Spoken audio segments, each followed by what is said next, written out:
الرحمن الرحيم. السلام عليكم ورحمة الله تعالى وبركاته. اللهم صل وسلم وبارك على سيدي وحبيبي محمد. وصفة جديدة من سلسلة وصفات مطبخ فاطمة نور. اليوم ان شاء الله غادي نقترح عليكم مورقات بالكبدة ديال الدجاج، كيجيو هائلين ومقرمشين. نتمنى تجربوهم. دابا ندوزو باش نستعرضوا الطريقة والمقادير في نفس الوقت. بسم الله على بركة الله. عندنا 250 غرام ديال الكبدة ديال الدجاج، كنعملوها في الماء في كاسرونه مع 2 وريقات ديال الغار موسى وفص ديال الثومه و2 معالق ديال الحامض. كنخليها طلع فيها الغليه 2 دقائق فقط ونصفيها ونقطعها. هنا عندي بصله كبيره محكوكه مع 2 ضروس ديال الثومه محكوكين، كنعملهم في مقله فوق النار. غادي نضيف ليهم حوالي 3 المعالق كبار ديال زيت الزيتون. غادي نشعل عليهم ونخليهم يتقلاو على نار مهيله كما كتشوفوا معايا. كنحرك ملي كيبداو يتقلاو غادي نبدا نضيف الخضر اللي حضرت سابقا.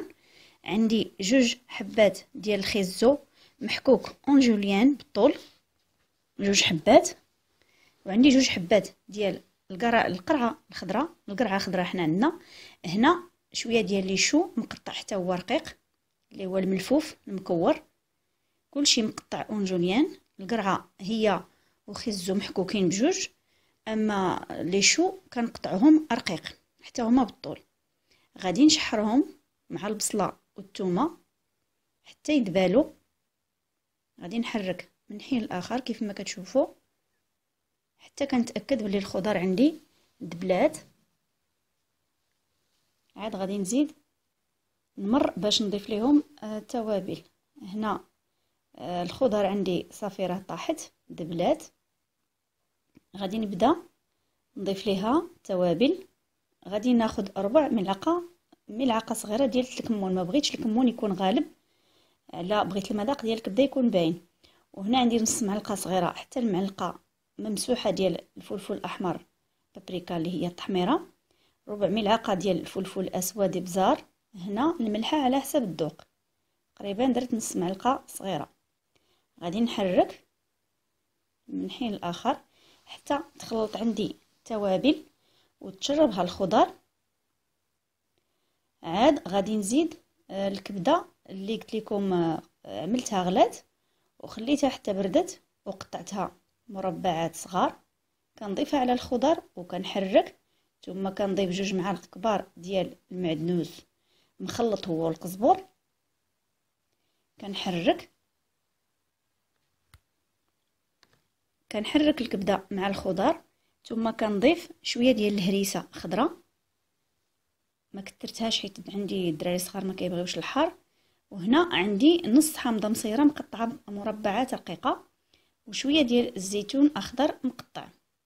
كنخلط كلشي صافي حتى كنتاكد بلي العناصر عندي كلها اندمجات مع بعضها. وغادي نخليها على جنب حتى تبرد تماما. ضروري الحشوه تكون بارده باش ما تمزقش ليا الورقه ديال البسطيله، ضروري هذه خصكم تردوا ليها البال. غادي ندوز دابا باش نحضر المورقات.